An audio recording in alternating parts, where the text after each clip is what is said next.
fogo na praia da costa, com o aumento do clamor pelo fogo do Espírito Santo. As chamas do Espírito Santo têm incendiado a nação católica.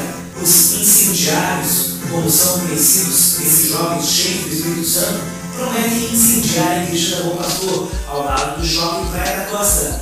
O fenômeno já atingiu também os carros capixabas, que estão sendo tomados pela graça de Deus.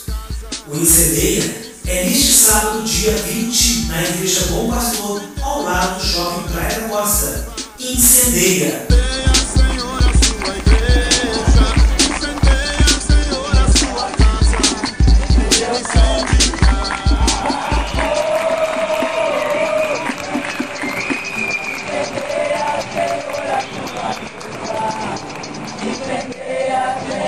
Isso é só o começo.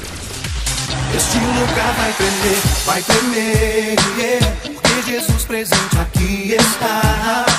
Este lugar vai tremer, yeah, porque aqui se encontra o povo do Senhor. Este lugar vai tremer, yeah, porque Jesus presente aqui está.